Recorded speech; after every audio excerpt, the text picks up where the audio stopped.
Hello, chat, and welcome to Crossing the Pacific, episode 5. Thank you guys for hanging out. For those of you who did, I just went dark for a minute to set up the stream properly and to test audio. Hope everyone is having a lovely morning, evening, wherever you are in the world. I think the thing we're going to talk about today is we're just going to talk about teams as we get into playoffs.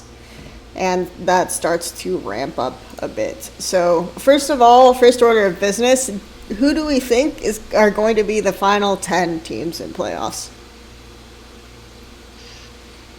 I mean, I think the 10 teams are like roughly there, because like what I think about LPL right now is basically in like 3 or 4 different tiers, depending how much you care about LPL.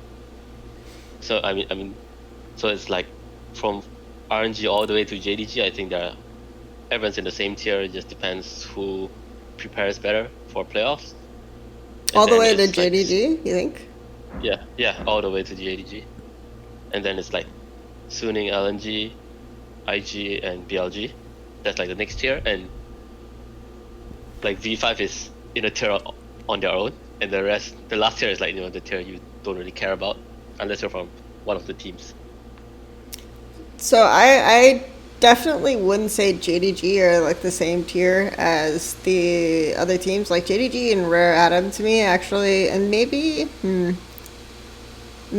I think it's like JDG, Rare Atom are in their own tier, and then WE, FPX, and then you have like EDG, RNG, TES for me. But obviously JDG had a very convincing series versus RNG, but a lot of that series was just like really troll and not to like how RNG usually win games, right? Yeah, I mean, usually if you manage to lock like a slot in like the top 4, then you usually want to try to like hide strategies, Yeah, hide strategies but like I mean I think for RNG there's not really much to hide personally. No, as in more like high champion picks. Yeah.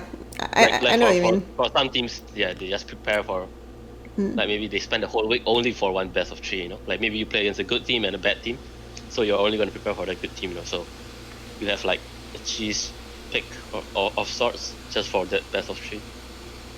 With strength of schedule, I think it's really also really unrealistic to say that IG, Suning, LNG won't make playoffs. It just seems really unlikely at this point. So just to finish that topic off, IG, LNG, Suning, it's unrealistic to say they won't make playoffs, right? I mean, it's really, I think it's like touch and go for LNG. I mean, of course, they play RW, but they have to play JDG to take control of their own destiny, right? They have to beat JDG, and they have to beat they have Suning that they have to play, and then they have RW. But I don't think like for example, do you think V5 are gonna win any games? Like they play FPX, IG. I mean, there's a chance, I think there's a chance for V5 to beat anyone. Really? I think they're like that power team. They are good enough to beat anyone. But I think. Really, because I definitely disagree. I think yeah. And probably like since FPS locked their playoff seeding, they're probably gonna end up top 6, top 8. So matches don't really matter for them as well. PP God just runs out of base and just tries to fight you, and it doesn't matter if it makes sense or if it's good at the time. And like Mole on champs that aren't Zoe is really suspicious sometimes. But I do think so versus teams with like kind of either more logical plans or more stacked rosters seems hard, even if they're kind of trolling on the day. And obviously, like if you've locked playoffs, you care way less about matches, but at the same time, I just feel like V5 are actually pretty low on the totem pole. So yeah, but I know V5 is probably like out of playoffs anyway. Yeah, they're out of playoffs, but they're out of playoffs. And they're a five match losing streak, So. Yeah, but if they're out of playoffs, then that means that probably they like LNG can't be unsettled by them, right? Because they're 2 wins down from LNG. LNG already has 7 wins, so Yeah, I mean they are almost like out of playoffs, so they're probably on like holiday mode. So yeah. So I think definitely find it very unlikely that the top team 10 here won't be in playoffs by the end of yeah, week 10. So yeah. like the only one I could see was like maybe BLG, Yeah, but then it's quite hard for like Suning to lose to like E-Star, BLG has to also place FPX, and they already lost to WE today, so I don't know. We'll see. They maybe can beat FPX, but I think that if they were going to beat WE or FPX, it would be WE just because of the bot lane. So BLG, yeah. I mean, I just don't think they like pieced the roster well enough. I guess. At least for me, it just feels like 4 like role players or players who don't take much resources, but they don't actually do much in team fights anyways. they don't do much in team fights, and the only way that I really see them winning games is like the enemy bot lane makes a fundamental error in execution on like the first 3 waves, and then they end up split mapping with jungle taking control and then rotating that pressure to top side. But it's that hasn't happened in a while. Let's put it that way. So I think, yeah. So unlikely for me that to see them beat FEX if they didn't beat. Though sometimes like Crisp and LWX, sometimes they just flip it. So hard to say. I know that Stick encourages his players to flip. Yep. Oh, he does. Nice. The Flip. more you flip, Okay. Yeah. the more you flip, the more you're gonna win the flip. Yeah, but then it has to actually be a flip. Like sometimes flip was like a nice way to put it. Sometimes LWX and Crisp just fucking it. Let's be Yeah, I see. Yeah. I seen the illusion. Okay, so yeah, I think that's pretty comfortable. So for you, like, what teams are going to be kind of the top are going to be at the end of the bracket, right? The winners. Yeah, I mean, I think it's quite hard to say because previously I was like hyping EDG, but I think basically they're facing the same. Basically, Fondre is facing the same issue, which has been happening like throughout his career. So probably like in the middle of the split or somewhere in the split, his team is just going to slump, and also because he's the main shot caller, so they're gonna slump together. Can you clarify what that issue was? Because when you said facing the same issue, I think that like a lot of the stuff that we highlighted being their flaws in the episode that we did on them ended up being like some of the things that are getting punished the most now. But what do you mean by the issue that's been happening to Flandre, I guess, in particular, his entire career? Yeah, I think basically like over a split, there should be less, especially when he was on Snake, because back on Snake the problem was more obvious because he didn't have as good teammates. But usually it happens where maybe they lose a game a game or two out of nowhere, and then basically their like motivation or how they practice, the standard of practice will drop. Basically you don't try as hard, and then like Snake will always have this like slump in the middle of the split, which always happens, and because there is a saying in China where for Snake is like they are gonna basically they always have the best like starts of the season, and in the middle of the split they are 100% gonna slump, and no one actually knows the reason why, like no one outside of the team knows the reason why. Makes sense. Yeah, and usually he's not very like it takes a while for him to like maybe accept or learn like new concepts, unless it is something which benefits his own lane. And of course, just like one of the detriments of having like your top laner to be a caller. Yep, makes sense. I think For me, when like I'm seeing him just make a lot of really obvious mistakes, so that he wasn't making at the start of the season. Like when, for example, you could talk about the RNG series when he played the Nar Trist matchup. It just seemed like he had never played against a Trist top in his life. You know, it was really Oh weird. no, Yeah. 100%. I'm pretty sure you would have played Twist Top in scrims Yeah, no, if you for you're in sure, LPL. right? Yeah, you for sure Yeah, have, for right? sure. But that's why I'm saying like he was playing like he hadn't played against Tristop in his life, which is really troll because I like for sure he has to have. So he just kind of he walked up and like tried to auto and trade early, and Trist basically just almost killed him like level 1. So that's the kind of mistake that you wouldn't expect to see him make. So I'm just seeing like really, really kind of strange. Maybe he was also disrespecting Xiaohu, who could say? I don't know. But Yeah, I mean, I don't think so. He wouldn't disrespect like players. Basically, he wouldn't disrespect teams who are like, above you in the standings. sure. But of course, if you're from like LGD, he's just gonna disrespect you for sure. Yeah. Yeah, but I mean, I think that's a problem, like, in LPL. But so basically, like, if you can see, especially top lane is like more obvious when the players randomly lose a trade so hard, or they just randomly die level 1, level 2, is usually because probably they're not playing the game, during the week. So, Sure. Yeah.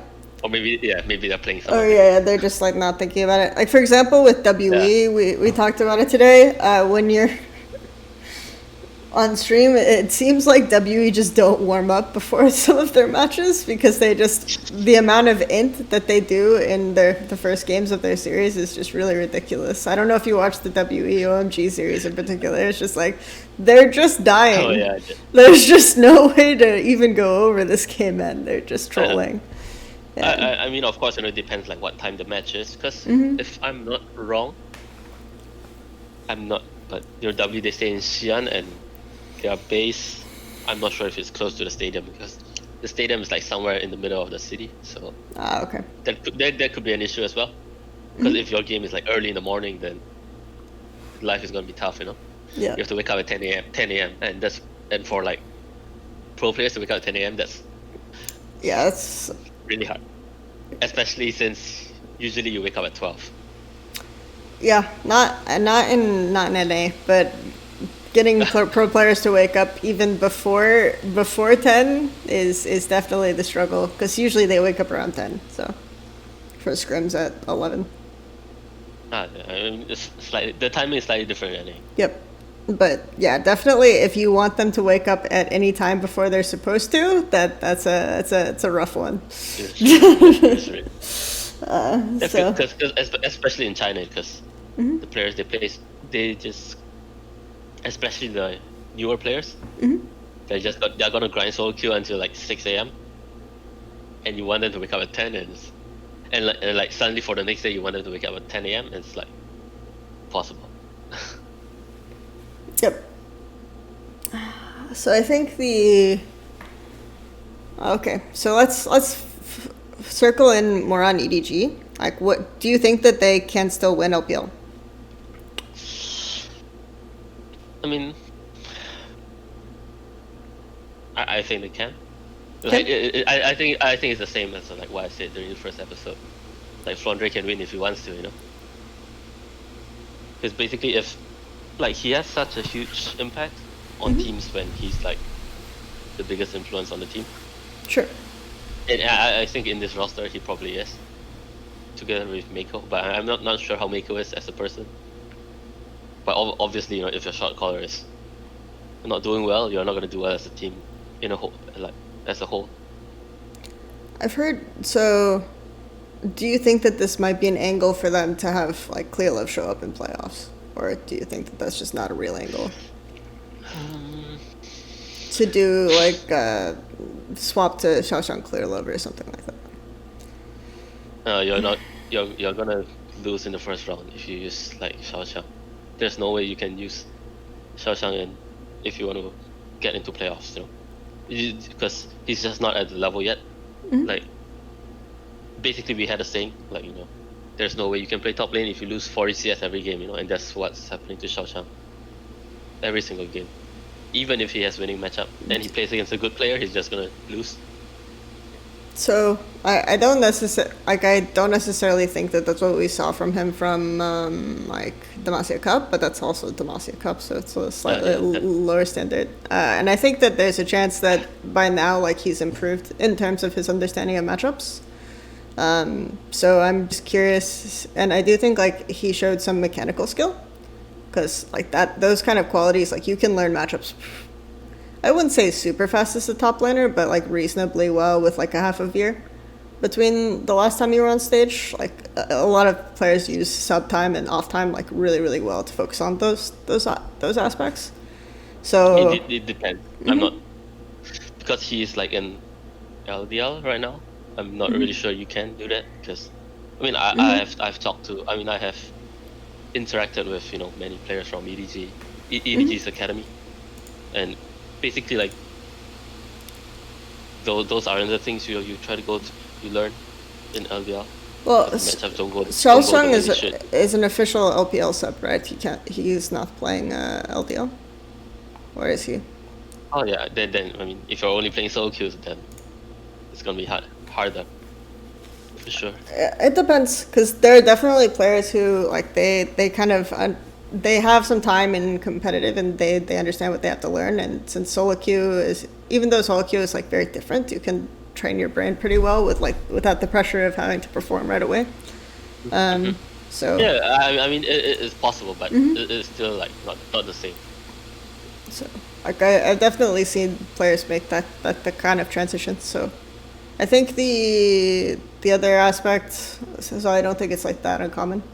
The other thing that I think is interesting is, but I guess, so you would think that they would play Flandre Clear Love if they played Clear Love at all. Then. Yeah, if you play Clear Love, you're gonna Flandre and Clear Love, and I know that Flandre is okay to play weak side and basically not short call at all. But I'm not sure, like whether Clear Love can catch up to the meta right now, because it's not the same anymore back then compared to back when he played. I assume he's played some scrims. There's like no point in having him kind of on the roster and making the announcement if he's not at least playing some scrims. So that's. I mean, anything can happen. He could be player coach. Yeah, obviously. Yeah, obviously EDG. You can do a lot of stuff with someone with the brand recognition of Clear Love. Just making the announcement might get people excited, even if he's never supposed to play. So, but that also feels like super disingenuous as well. Let's see. I think we have. Someone asked if you believe in the weak side, strong side dichotomy. I mean, like weak side, strong side, as in, it depends what you refer to as weak side, strong side, Yeah, that's. So, I think the reason that he brought it up is because I often talk about on stream where it's like I don't think you're ever just hard strong side or hard weak side. It just depends on where your juggle is on at a certain time and how you manage your wave according to it. So, yeah. Like basically, like what I think weak side is that your only job is to farm and not die, and strong side is you try to get advantage when there are even numbers on the map. So like what this means is like I can put my Teemo on weak side, or I can put my Teemo on strong side. It just depends how I want to allocate my champions. Yeah, it depends on. I think like what you're more saying is if we're talking about like what lane is the win condition, right, and what lane has to get an advantage for the team comp to succeed. But when you're on like. I don't really like that type of.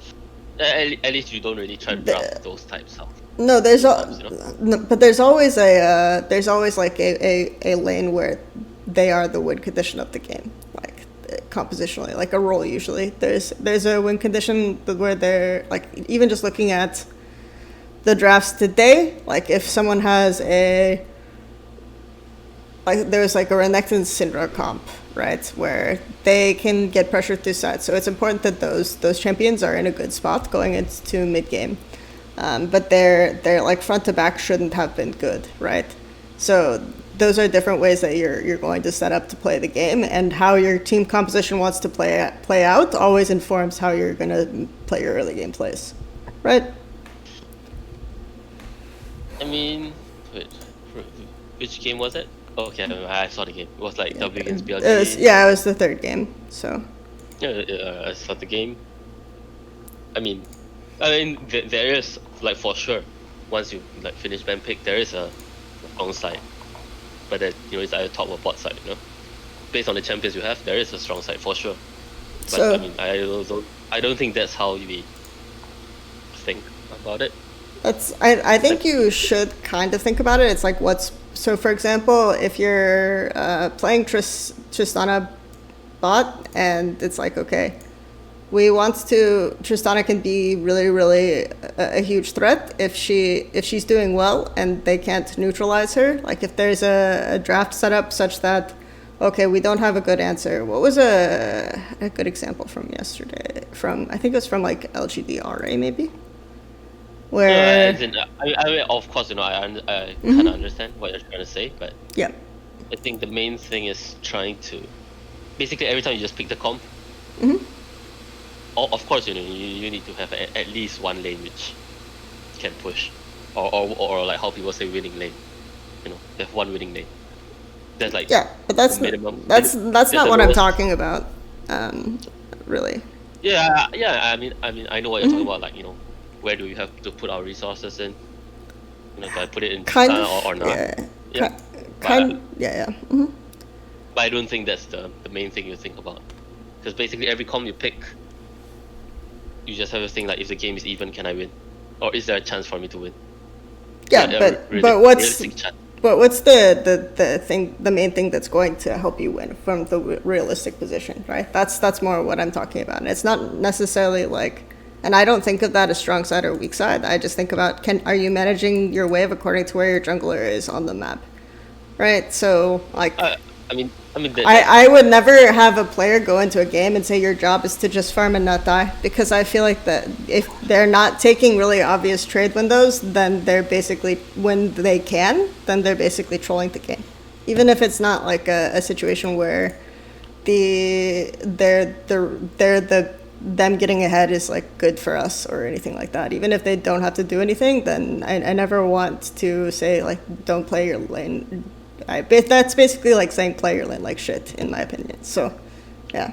Yeah, I mean, it depends, because I think our definitions are different. Because like for me, if I tell Flandre, just play our lane and not die, so what's gonna happen is he's just gonna reset whenever he can. Whenever he pushes the lane in, he's gonna reset. If there's a chance he's gonna die when he's pushing lane in, he just call the jungler. So it's usually a once or twice a game, and then he reset. So it's basically like, you get a cheater recall every time. Or he tries to get it every time, and that's what we think as not getting resources or like weak side. At least for Flandre. Sure, but that also depends on like where his jungle is. So if his jungle is on his side, then I think he should still play for an advantage, right? If it's convenient for his jungler. If his jungler is like recalling or going bottom, then he shouldn't do that, right?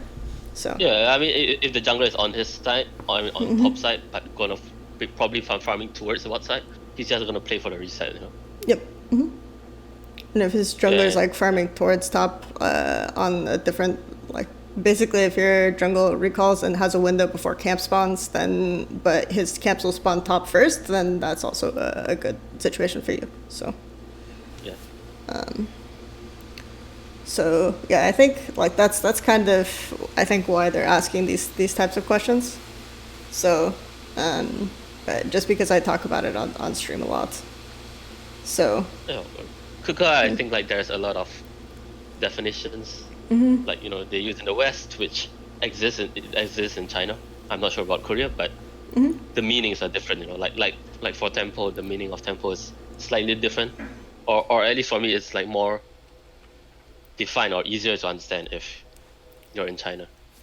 Like for example, for us, tempo is basically, can you reach the middle of the map faster than the enemy team? And if you can, then you can do whatever you want, But I didn't see anyone in the West like explain it like that.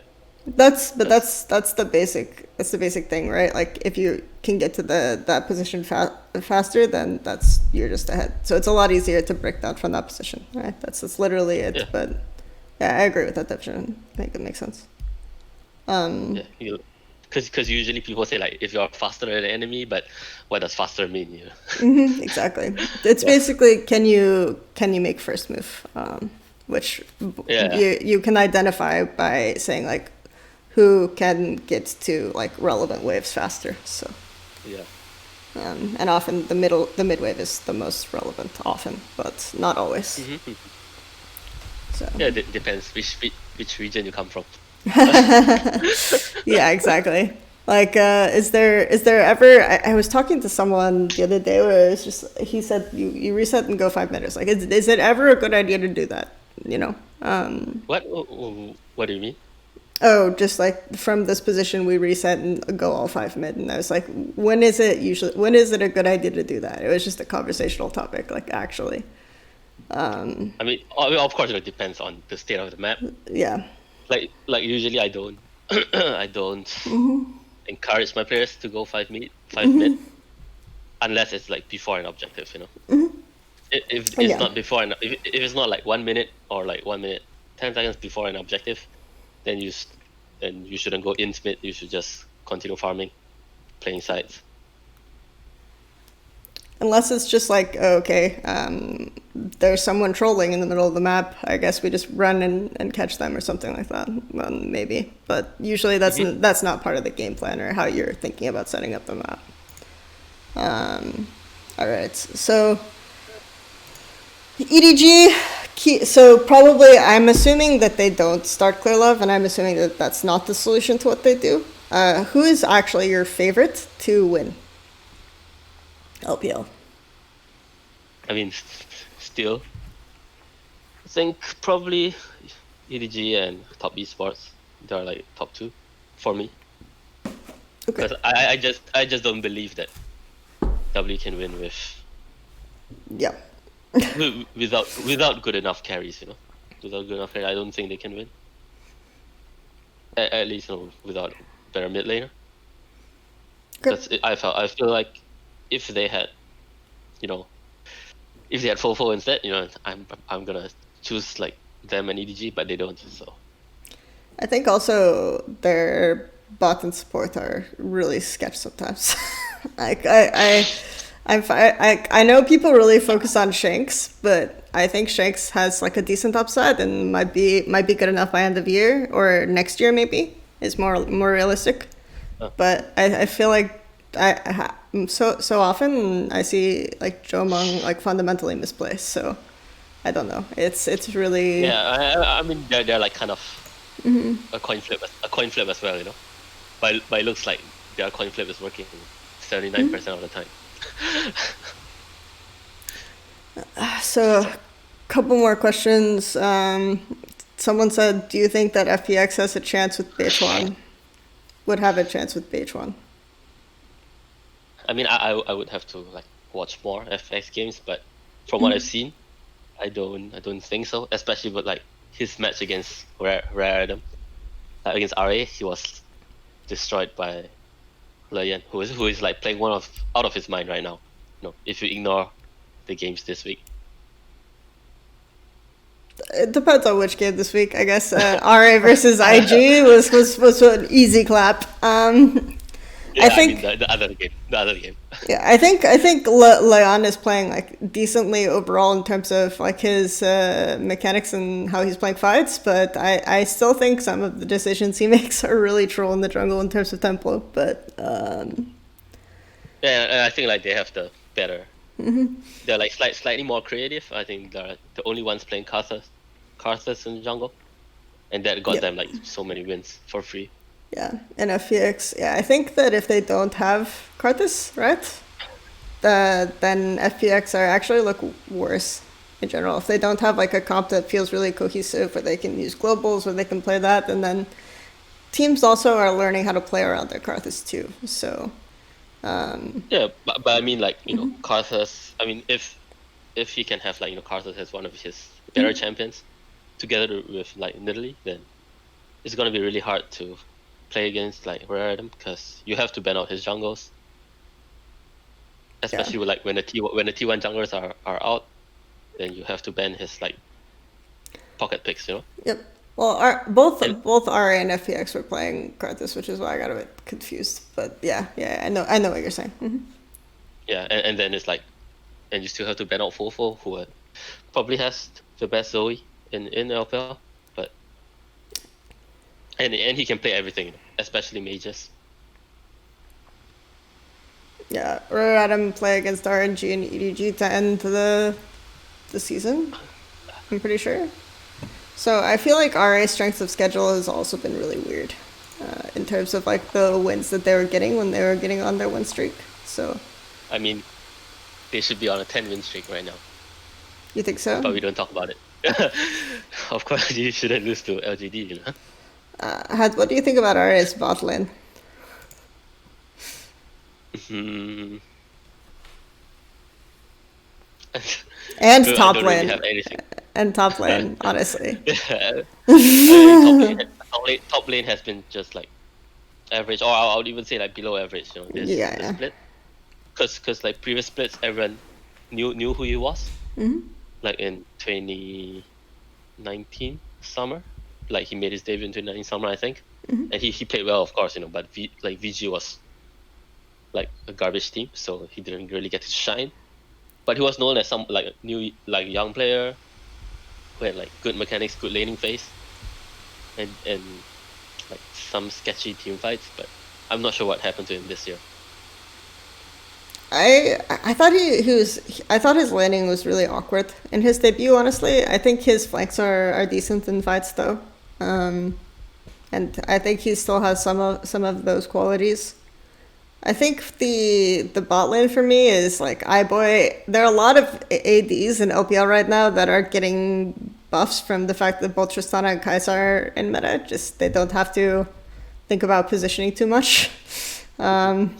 And iBoy is one of them, so you could say that about a few ADs though. Like RNG also has an AD like that, so it's all good. So for me, that's also a big thing. Is LGD series was the first series where, like, going into that series on the live view, I was saying, okay, let's see how they react to like Kai'Sa and Tristana being off the table, because this will be really interesting. I feel like this is a big problem for them, and then they end up losing that series. Yeah, because I felt like, you know, during the win streak they had so much better like drafts because, you know, of their jungle picks, their AD picks, and of course, you know, the mid pool of Fofo. But I know, like, there was this like a funny thing which happened, like from what I know before the match. Oh. Everyone was like, you know, there's no way we're going to lose to LGD today. Okay. and they lost. They lose. But on their win streak also. I mean, it didn't even matter anyways. So. Like the match itself doesn't matter. I do think that they will run into trouble if like Tristana and Kai'Sa are denied to them in playoffs. I think if you look at his match history, like basically he's won with Tristana and Kai'Sa, like as the picks in general. Like he's had a couple of others. I think like he won on the Nesreal or something, and obviously they played a Jinx game that they won. But it looks a little bit scary. So we'll see. Yeah, I mean, it just depends on how the meta is going to be. Yep. For playoffs. Like if you can use Ezreal or like Kalista again, then it could be fine. It might be 11-6, but we'll see. Okay, so there's the Vayne. That Vayne pick was so bad, honestly. I mean, I just don't think Vayne is a champion you should pick. You think Vayne? So you're on the Mark Z train? No, but you know, I have different reasons. Okay. It's just that you can't push fast enough to get an advantage, you know, or you take too much resources to crash the wave.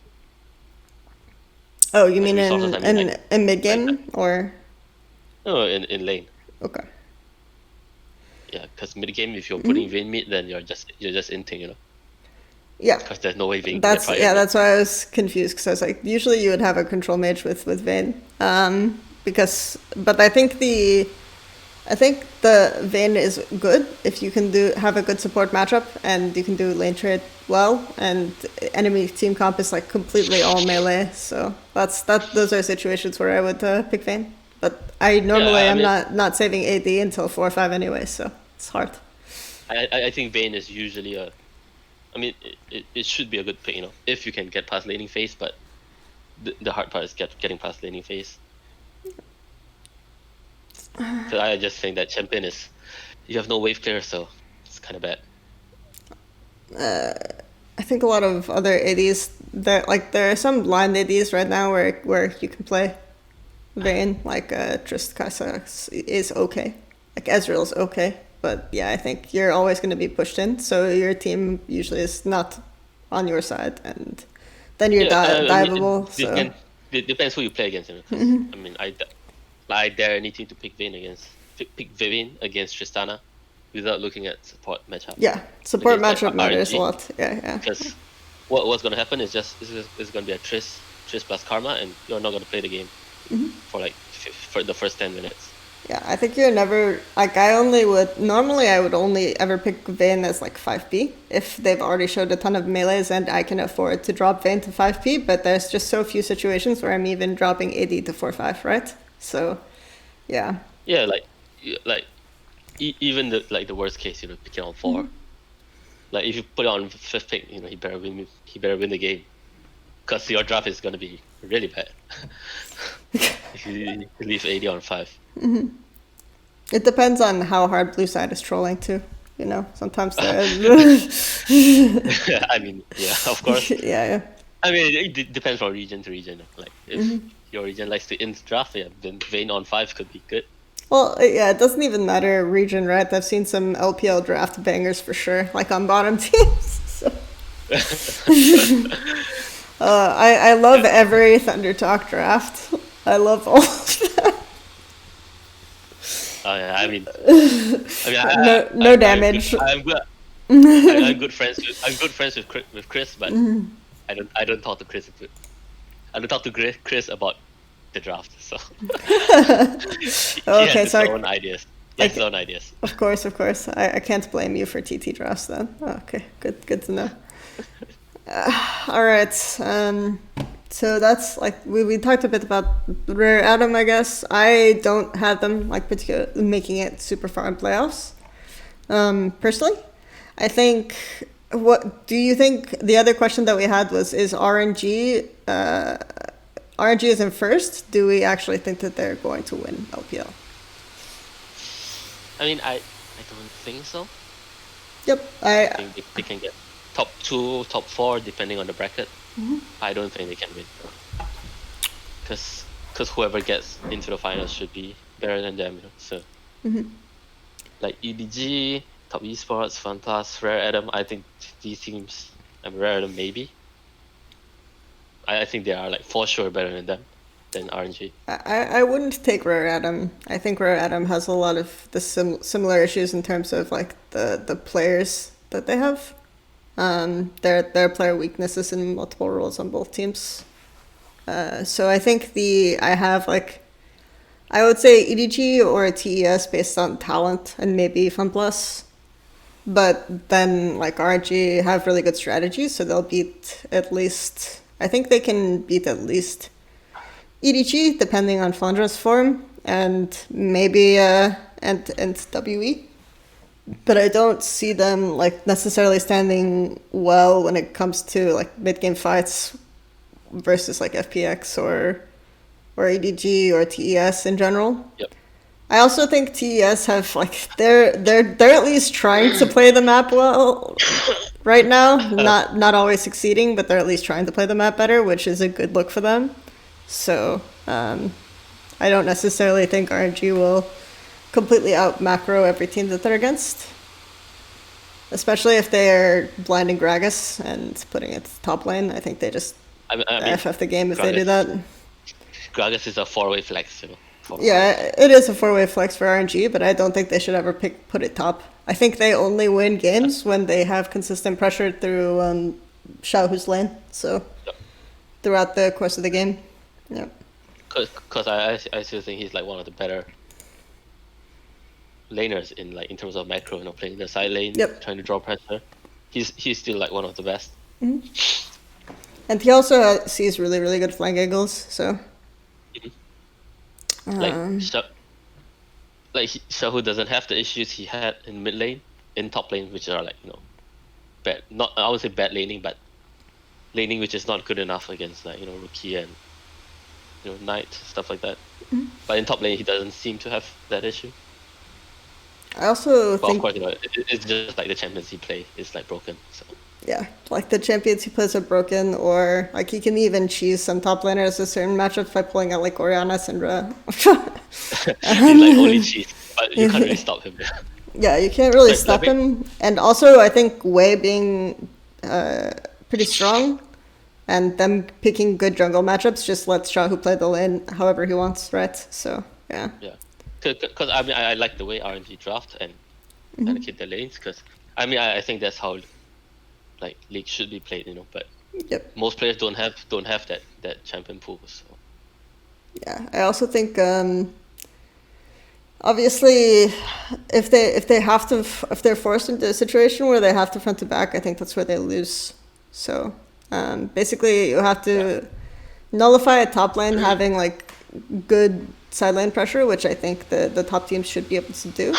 Like even BLG can do it, guys. Like he can figure it out, and then and then force them into a situation where they have to front to back. So that's why Kai'Sa is so strong. Because you don't have to front to back Kai'Sa. yep, you don't have to Basically, position yeah, as an AD basically, carry. With Kai'Sa, Xayah, Tristana, Astro, you don't have to position. Well, I mean, I would say that his definitely. Yeah, I mean that's it. Okay, Yeah, he had an interesting Xayah game in recent memory for sure. I think like the when I watch Gala in fights, he actually can assess threats. It's just that he doesn't react like well enough or quickly enough because you could tell like he's considering. I'm thinking of a specific fight where he's considering like the only actual threat to himself, and he's planning to move in that direction, but he just like doesn't dodge and he ults backwards or something. It was very, very troll, but yeah. Yeah. I mean, the image I have in my mind is that he just out in and he just dies. Yeah. But I mean that's also why like Kai'Sa is so strong, or why Kai'Sa is like heavily contested, since it's in the meta right now, and why Ezreal was so contested back then, like last year, because with these two champions you don't have to be good in draft. I can just say that you don't have to be good in draft. You can draft anything you want. Yeah, but if you are good in draft, then you can definitely punish these champs still. Like, especially last year, I think Ezreal was really trolled to just blind because there were so many ADs that were good in lane, and you should theoretically not get out of lane on Ezreal versus some of the champs that were meta then, like the Ashe, MF, Ashe Karma lanes. But I mean, people don't really want to play that Karma lane. They'll just pick like Nautilus. Yeah, but you can play those champs and still play Ashe, and Ezreal can't play the goddamn game. Like, it should be illegal to just pick Ezreal like that, like against Caitlyn or Ashe. But they, I think even last year, like, is illegal to play Ezreal against Caitlyn, but I think he's fine against Ashe if Ashe has a melee support, because it should be easy to build if you play good enough. Yeah, you cannot crash the wave. If you, I mean, I've seen the matchup like a lot of time, and if the Astro is good or like decent, you can't really crash the wave against him. I think with Ashe and jungle pressure, you definitely can. He can thin the wave with Q, but you can build a big enough wave that you definitely crash. Like, he can't stop you from crashing with cannon. So. Like what I meant was like maybe like 10 or more CS. I 10 or more, yeah, but he's still diveable on like a wave stacked with like 6 or something. So from 2 different players. So yeah. Then it just depends, like, Mm-hmm. down the macro, like jungle path, TPs, stuff like that. Yep. But usually, like after like the matchups, like how the matchup went, basically, of course, for the first week, Mm-hmm. everyone's playing Ashe against Ezreal, and all the Ezreals are getting dived. And Yeah. after a week or so, it just doesn't happen anymore. Yeah. Because everyone But started playing Ezreal and Bart and kind of shoved them in. I think but you should still be able to shut them in. I think especially if you're in Nautilus and you're playing aggro enough, like they can't stop you. They can't then live enough. Like for example, I got really tilted watching them play Callista Nautilus and then not even try to trade HP to contest against Ezreal. Like it was really troll. Oh yeah, Kalista is different. Yeah. There's no way you can play against Ezreal. As in against Kalista. Yeah, As Ezreal. but tell that to IG's bot lane. Anyway, I think the I think okay, we're definitely going on tangents, but I think it's productive. But anyway, I think that's the main issue with RNG. We talked about WE a bit as well. What are your thoughts? So why are we convinced suddenly that TES are going to win LPL? I think I never really or our favorites maybe to win LPL. Are they your favorites? I think together with EDG they are. Mm-hmm. I mean, I would say that if EDG wants to win, then it's just TES and EDG. I think that should be like the best matchup in the playoffs for sure. Because I think both teams are evenly matched. I think I never kind of changed my opinion that TES would win, even though it seemed really troll at a certain point. But I think that they're even attempting to play the map a bit better than they did last year, and some of their drafts like are less troll, but they still have some really awkward ones. So I actually think TES might be a better team now than they were, and I also think their bot landing is generally better. Though I saw Draw have some like really questionable laning yesterday, so I'm not ready to commit to that fully. But yeah, I think in general they look better. So I mean, their weaker point is still like their side lanes. Their side lanes, like top and support, but I think it's okay. Knights also had some rough games, to be fair, but they still win because I don't know, like. Yeah, I mean, if you win, you didn't have a rough game, even if you can sombrero your Oriana ult and win, and you didn't have a rough game, it was fine. You're just limit testing on stage. Yeah, limit testing. That's how the matchup goes. Didn't you know that? They mind controlling me into ulting myself. That's what happens. Yeah. Just limit testing. And even though like they won't set, even when the thing that's annoying about TES is even when they don't set up the objectives correctly, they'll still find like the perfect angle to initiate the fight and win the fight. It's really troll. They just like find a way to just enter from bot lane or they just flip it and they group as 5 and walk through some choke. And of course, you're not gonna have 5 men waiting on one choke when there are like 4 chokes in the river. So they're somehow finding a way into the river. Yep. So it's TS is definitely an interesting team. Yeah. So I mean, I think probably that's the next like step in macro where you learn how to like stop enemies from sneaking through choke points, I guess. Because that's not something many teams did. Even at Worlds last year. Yeah. Like just marking flanks better, or I remember like Suning, one thing that Suning was doing that was really interesting was like they had the 3 blue orbs, and when they were trying to sneak through chokes like that, they would always get spotted on a blue orb, which I thought was pretty creative. So stuff like that. But I mean I'm not so sure anyway. Because even if you're spotted by the orb, I mean, you're walking together as 5 men, so Yeah, if you're walking as 5 men, it's doomed. But if it like they were doing it when it was one person trying to like sneak through and get a flank, so yeah, yeah, that of course that doesn't matter. yeah. So it was yeah. I think that that's something that teams will work on more is just like keeping control. Uh, Yeah. keeping control, and if you're the team which got head control, and just finding a way to get into river if you didn't have prior, like early on.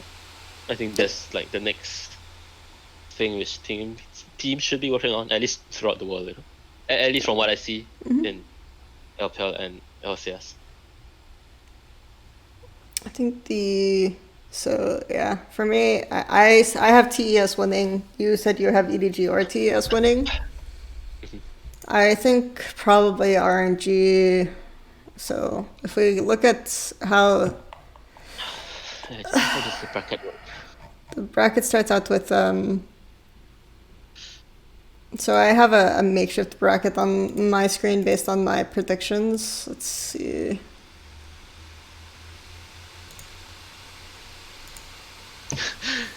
If you win, you didn't have a bad game, of course. Yeah, it never. If you win, yeah, of course. If you win, you didn't have a bad game. If you win, everything was perfect. So it should start with like It's like if you lose, you could always do something more, even if you are 20-0. Could be like 30-0. So it's like 9th and 8th, and then 10th and 7th is the first round. So I mean, that's not important because I mean JDG is gonna be 7th. They're gonna beat whoever. okay. Maybe except IG. Except IG, they can beat everyone else. Yeah, Because if you never know. You never know what IG is gonna turn up. and then you have so like JDG. So it's possible to have like SNLG, JDG, IG be the matchups, and then like TS. Then the next round is like 5th and 6th are in the second round, and then whoever wins that goes to play so fourth and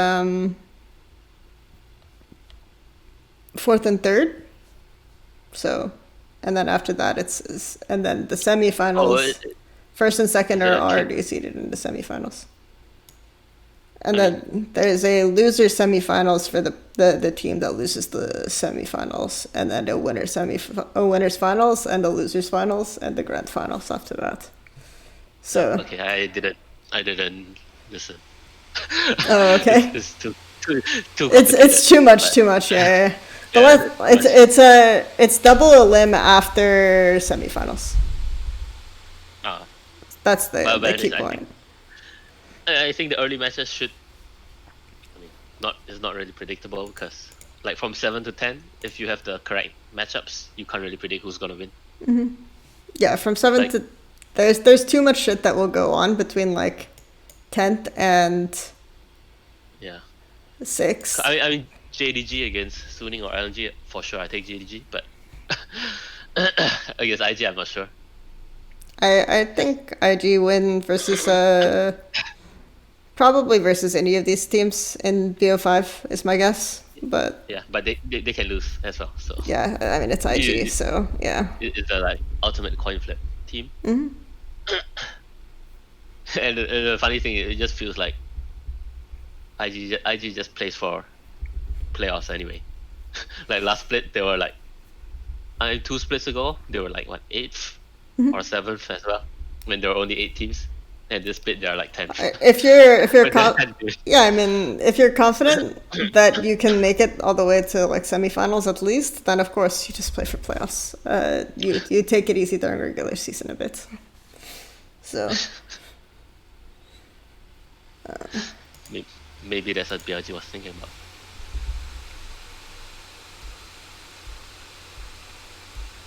But I mean, I think, yeah.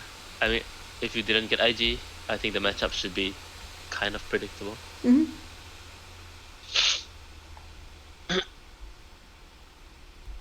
But I think like probably what we'll see is like top, like TES should just steamroll through playoffs.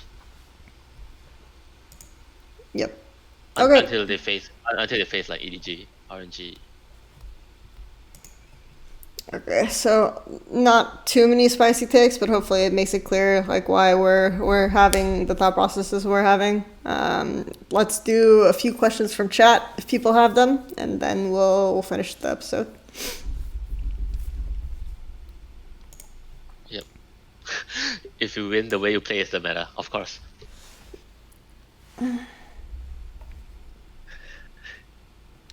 If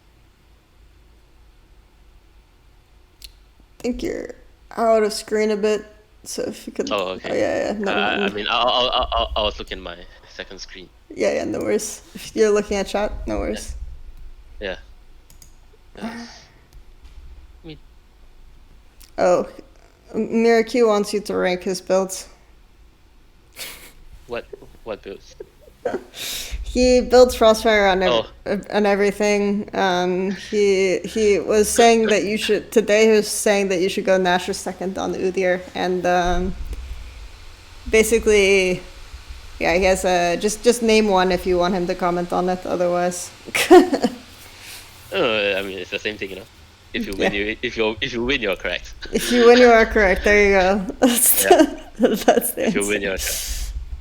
I mean, he has a spreadsheet where he tracks the win rate of Frostfire. So Isn't that called OPGG? no, when it's like one team has it, then one team doesn't have it. He just has the track of when Frostfire wins in those situations, specifically Frostfire. So yeah. Oh, Tank Blue Kane. He wants specifically, I think. Kane is the useless champion if you build tank. Yeah. It's I mean- depressingly low. Wow, get wrecked. Okay. The Frostfire build. Yep. Oh, I just noticed that. Oh, RW is last place. EStar is second last. Oh, that's rough. Yep. E-Star is second to the last. I mean, EStar that's like expected because Yeah. they saw their best player and got a. Who was it? Oh yeah, and they got a like downgrade in jungle, so kind of hard. I'm here Yeah. for the LGD miracle run. You know, that's the. There's only a miracle. There's no run anymore. the race has already ended. You know? Kind of ended. Yeah. Would TES look better if PP got compared to John? And not really. I think he's just overrated. It's just that he has the best like IGN, you know. Oh, PB God. He's the Yeah. best. Yeah, he's the best IGN, but he's just overrated.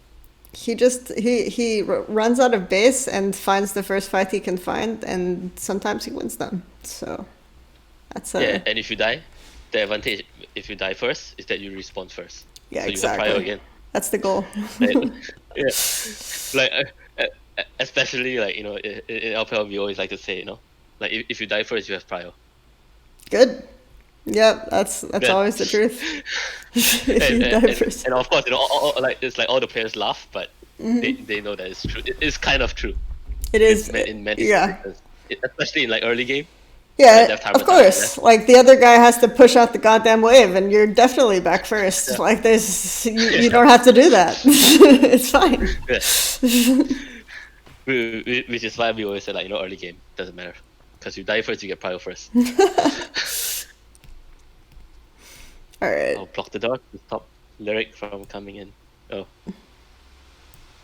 Yes. actually, like fun fact is like I worked with Lyric before Yeah, I know. in LMS. Mhm. I worked with like Lyric and Tabe. And yeah, How did that best- go? Are they the best coaches you've ever worked with? Obviously not, because you already said Jukai. So yeah, I think Chuka is the best. Hey, but it just happened that two of the coaches are in the top 4 right now. Yeah, why do Western teams always have to adapt to Eastern teams at Worlds? I don't think I that's think true every time, but because I think there's often been cases of back and forth, like 2015, was one where, EU had the correct lane swap read, I think. I mean, it depends, because if you're talking about recent, so like 2020 and 2019, 2019, it's like Western teams always has to catch up, because I think firstly they don't really watch the games. Players don't really watch the games that much. They would just play solo queue. And even if you watch the games, you don't have, or basically they lack the, I would say, like, visualization skills in a way that they can imagine like what's gonna happen in a certain in the games, against Eastern teams. Like, you have to scrim against them to have a understanding of how like things work. I also think the LPL jungle meta read wasn't good this world. I think NA's jungle meta read was okay, but they were just bad at laning, like honestly, straight up. So jungle, as in like they were playing like the correct champs, and they understood the idea of like, okay, we're playing for jungle advantage and we're doing this, but they just didn't execute it correctly, right? So there's like a difference in that. Whereas I think you mean Worlds? Yeah, Worlds. It kind of depends, because yeah, like during Worlds, it's like what's it called, like jungle carry, like Nidalee, all the Nidalee Graves, right? Yeah. Back then you're gonna use Set, or I'm not sure if Volibear was played. Yeah, Volibear. You can use Set and Volibear because your plan is you can match their clear in the early game. Basically, you can match the clear in the first two rotations, and then you are trying to stop the lane. You're trying to end the lane phase after that. Yeah. I think it was fine. What do you mean? No, I mean the reason why LPL teams actually had to adapt to the jungle meta at Worlds from what they were doing in playoffs. Like, for example, when they played like Set Volibear and they tried to end the lane phase, they weren't really matching clear. They were like looking for ganks that weren't real. Like when Peanut went for like the 3 camp into top dive, like that was really troll. No. LGD is not an LPL team. Yeah, but even like as if M was doing that, like that kind of shit as well pre Worlds. In some of the playoffs games, he was playing like there was a lot of prio still on like Set, Lee Sin, and then they tried to play it like that, but then he comes into Worlds and he's playing like Nidalee, Yeah, because I mean, if you're gonna play Nidalee so that you can end work, you can get back to the hotel as fast as you can, because these Western teams, they don't know how to play against Nidalee or Graves. They don't know how to play against teams who play for the jungle, so of course you're gonna abuse that. But it's not gonna work against a Korean team. No. I mean, it did work well. Like that's Damn won with so many games. Like Korean teams won with Nidalee, like very very convincingly, playing for jungle advantage, even against LPL teams. It's but like trying to play for Volibear and Set and end fast afterwards, like that's not going to work against the best teams for sure. Like because they aren't going to give you the gank angles for that to succeed. And I think like there were definitely Western teams that came that had that read on the meta, but there were also Western teams that came that had the correct read on the meta, but they just couldn't execute it well. Like those being, I would say, for example, like TSM arguably understood what they needed to do, but just weren't capable of doing it. In terms of like the champions that they were trying to pick and execute going into the playoffs, they just couldn't execute it at a high level, and part of that was because their laning was poor, part of that was because their macro was poor, so they just weren't able to get the advantages they needed, even if they had a good read on the meta. I don't think having a good read of the meta is hard, because yeah, but a lot of teams did have a bad read of the meta, so it's like more an execution. And the fact is like the Western teams, they just cannot link. So yeah, it's not only a hands difference. It's just like how they think about the phase and the jungle. Yeah, I mean for EU teams it's more about how they think about the jungle. For NA teams it's both. For NA teams, I think and it the was brain. for NA teams. I think it was more about how they're thinking about the lane than how they were thinking about the jungle, though. Depending on the team, because I think also, like, for example, FlyQuest, Santorin just can't play those champs very well in a team fight phase. So they weren't able to play that, and I think they still probably can't play that. But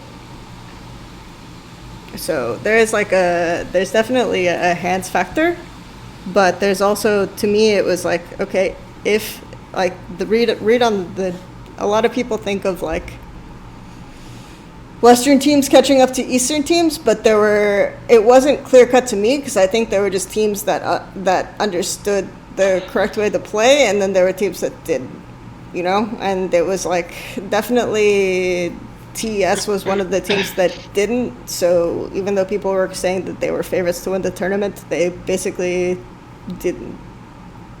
They would lose to Demon. Like, Demon was ahead in pretty much everything. I mean, if TS won Worlds, then nobody would be talking about this. Everyone would say, jungle carry is just a phase. Useless. But mathematically, TES shouldn't have been able to win Worlds the way that they were playing. Because if you do I did the math on like the jungle camp experience. Basically, when the changes came out, then it was just like, yeah, there's just no way, we have to play for jungle advantage, Like, playing for lanes is really troll now. So I think it's just like, if no team is actually doing that properly, then yeah. So I think, like, when you get to the very highest level, it does actually matter, both execution and understanding of what is correct. And I know that obviously Karsa and TS don't have that mentality, because they said as much, like, publicly, but yeah. No, I mean every other team has the same mentality. I'm just gonna I know. focus on one style, and so basically you flip, because LPL can send 4 teams now, so you flip 4 coins, and if it works, you're gonna win Worlds. I mean, that's just how the game works. And I don't think the way that they're doing it is incorrect, because obviously, like, if you play your style right, if you play your style correct, and then people who are playing to counter it are not going to be able to succeed. But the problem is, obviously, that by the time Worlds runs around, there's usually a team that's good, that's playing like kind of the easiest way to win based on the numbers in the patch, and that team just ends up winning Worlds. And that happened with like FPX and IG as well, so yeah. And like, back on the topic where you're talking about Western teams trying to catch up, I think it's going to take a while, because like basically every spring split, the meta of spring split is basically teams trying to master what the champions are like what the winner of Worlds were trying to do, and it's just not happening, at least in NA. Like, I never see a support in top lane unless you're from TL or TSM or C9. I also think it's but I think for me the biggest thing is just saying Western teams catching up to Eastern teams is a little bit inaccurate. It's more like some teams are understanding things and some teams are not. And then for NA, I think there's just so much that, like, the top teams in NA were doing poorly last Worlds, and that'll probably happen again, like, just in terms of execution. I could tell based on watching scrims that lane fundamentals were behind, and so if that's going to happen, then you pretty much just don't get out of early game versus some of the best teams. And I mean, like, it's not only just the top teams, like the entire region has to understand how it works.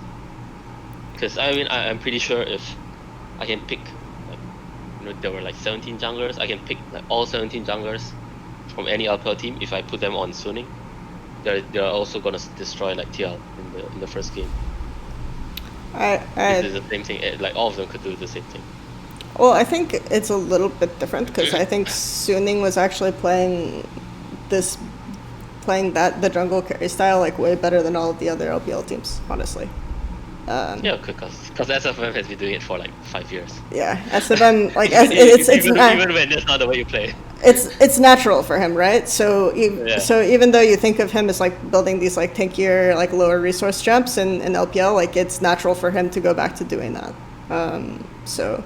like basically I make a lot of jokes about how if he doesn't get both crabs, he's going to eat the other person's dinner as well, like or he'll AFK in base if he doesn't get both crabs.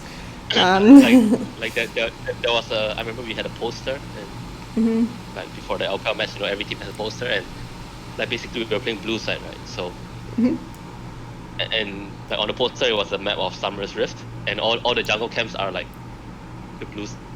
It's like the blue side minions. Yeah.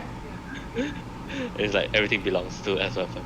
Everything. Yeah, I remember because it was when the crabs first came out. It was basically SFM and Karsa that were the junglers that were constantly creating strategies to get both of them. And other junglers that I was watching were just like, didn't really get it at first. So it was just kind of funny to see those types of advantages.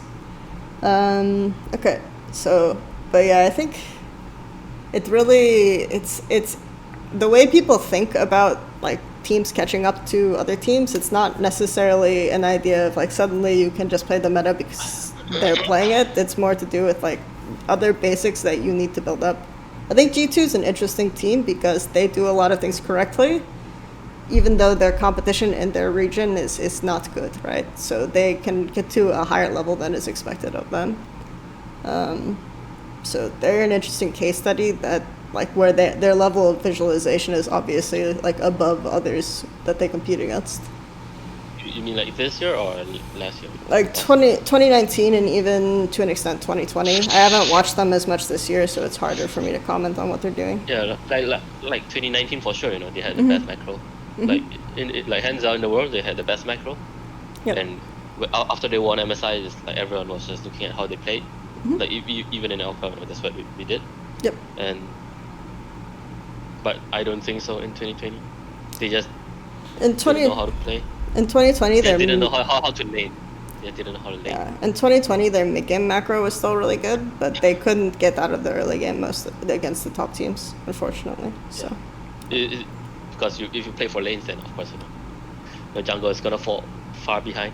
Yeah, and I think they didn't understand how to make the transition from playing for lanes to playing for jungle, because their conception of it was also kind of weird too. So. I mean, it's not easy at all. Yep. I think it takes. I mean, it took like 1 or 2 months, to learn. So, yep. Is Alpha the only region with good competition?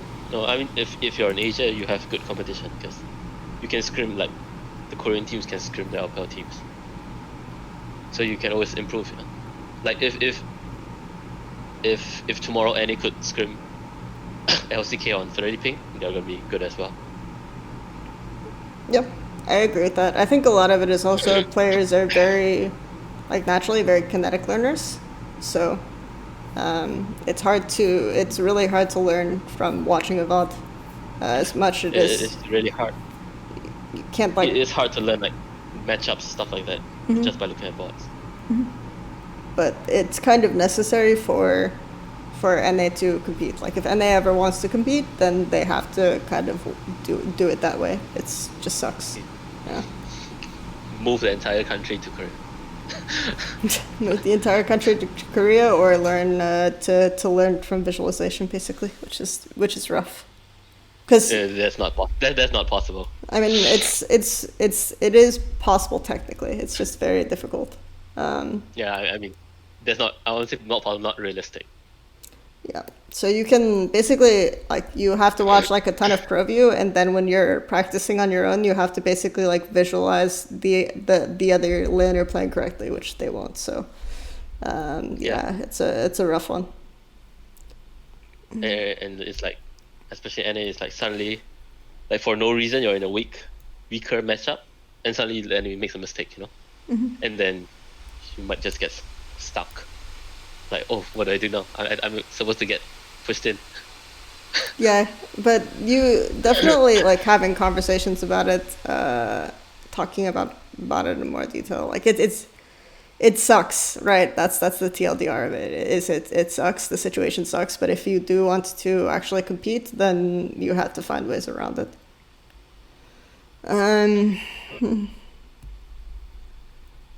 Time to start coding bots. Yeah.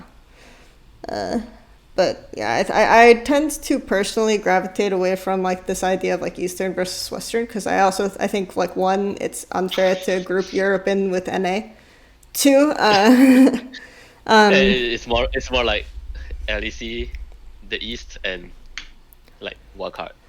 and also I think like LPL and LCK are very different and have very different teams within their own regions as well. So yeah, I think so I tend to avoid like those categorizations, but I think the crux of it is the server that you're able to compete on is really important. And the fact that you're able to also scrim against teams in the same area is why I think categorizing the East together sometimes makes sense, even if it comes off as being like sort of racist. So I mean, LCK is facing similar issues, but not like SNA, but not as big of an extent to NA. Because so basically for LCK, I think there are like 10 teams. Yeah, right. So like, to be honest, there's only 5 teams worth your time to scrim, because what's gonna happen is because of how LPL works as a region, the patch is usually different from LCK, and you usually don't want scrim on a different patch. Yeah. Unless of course you're scrimming like SKT, Genji. Otherwise, it's a waste of time. And even if you can scrim with like anyone not in the top 4, top 5, you'll find out that there's a huge difference in terms of laning.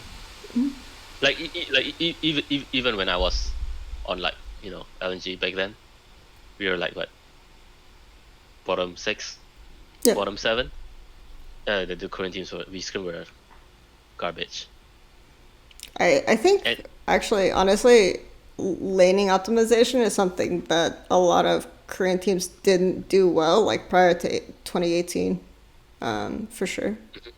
Yeah. But I mean, of course, if you scrim like the top Korean teams, like there was once we scrim Griffin, and the best of 3 ended in 20 minutes. So of course it depends who you scrim, but what's gonna happen is like the good teams are, of course, they're gonna stay good, but the not so good teams, they're gonna be worse, which is not the case in LPL, because you can always scrim any of the top 8 teams if you're the bottom team.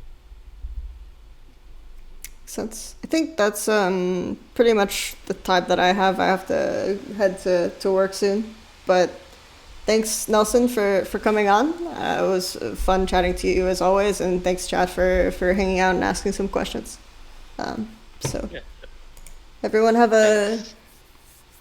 a wonderful day / evening / wherever you happen to be in the world. Yep. So yeah. And to be excited about mid-season showdown. Yeah, or whatever it's called. Mid-season showdown. Yeah, NA teams fighting each other. Renekton arguments. Let's go. B1 Renekton. Let's go.